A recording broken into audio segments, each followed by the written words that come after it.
conversation recently that's been sticking with me. It was one of those moments when you could tell someone was carrying way more than they should be.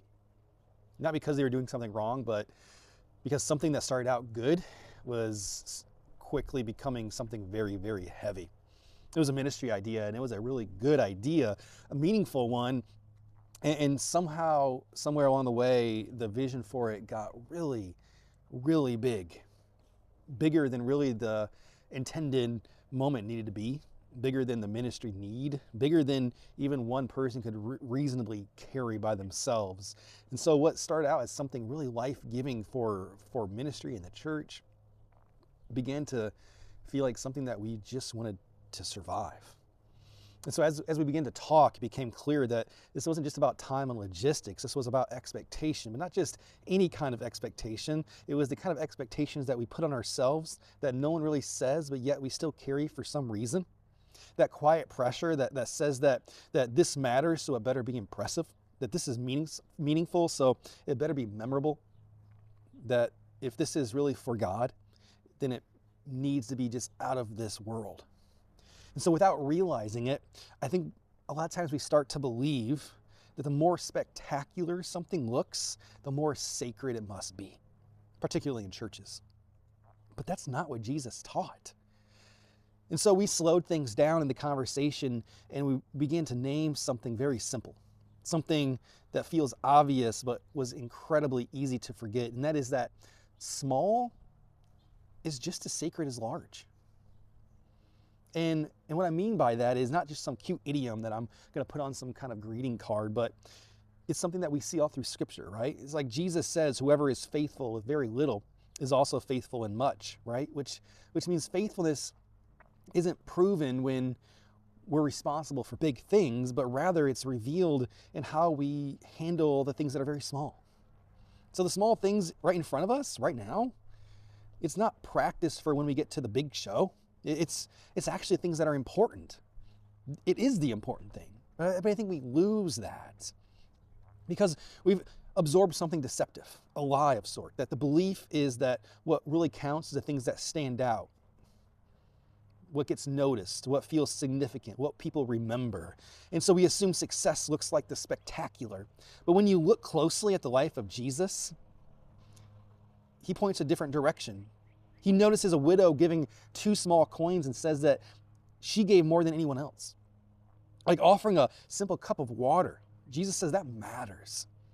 And then he describes a seed, a tiny, almost invisible thing, and says that this is what the kingdom is made of, what it looks like. And over again, the message is the same. What looks small isn't small in importance. Because value, the things that Jesus values, was never about the size. It was for us to have a willingness to be faithful. And faithfulness doesn't clamor for greatness. It doesn't need to impress anybody. It just shows up and meets whatever need is in the moment. And so the shift happens in this conversation I have when we name the undergirding pressure and the overthinking, and to reframe what is actually good and important. So we started asking a different question. And rather than asking, how do we make this thing great? We instead asked, what would it look like to be faithful in this? And those 2 questions don't lead us to the same place. Because faithfulness doesn't look like performance. It asks you simply to participate and to actually present something authentic and sincere. And that could be a simple offering a cup of water. That could be simply something you do that's the size of a mustard seed. It's noticing what's real. It's responding to a simple need. It's engaging with what's right in front of us without worrying if the scale is large enough, without needing to be over the top.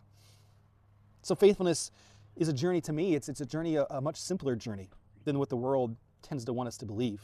It's more grounded, but oftentimes more meaningful.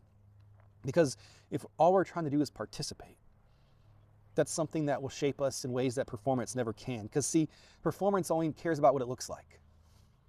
Participation is about who we're becoming.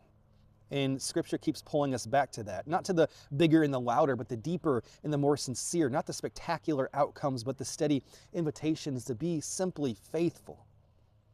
We don't need wow factors. We simply need a willingness to move into sacred moments, because that's where most of our life happens.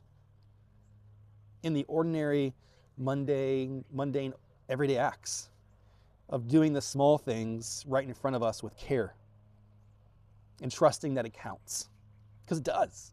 Like Jesus doesn't say, well done, impressive and successful servant. He says, well done, good and faithful.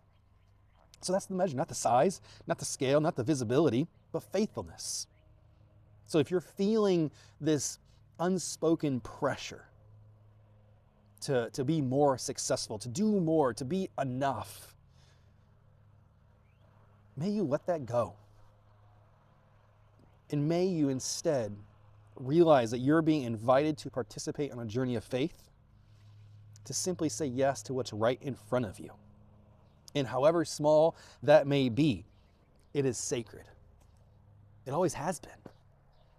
And so, as I think about gardening and as I think about the size of seeds as I plant them, and we see these seeds here and how small they are, and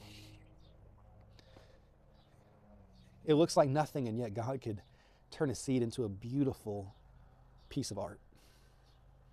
All we're called to do is simply plant something that looks incredibly tiny, but yet with God's power, God could do anything with those small acts of faithfulness that we would just participate in. So that is my invitation to you. Simply be faithful in the small things and let God do the rest.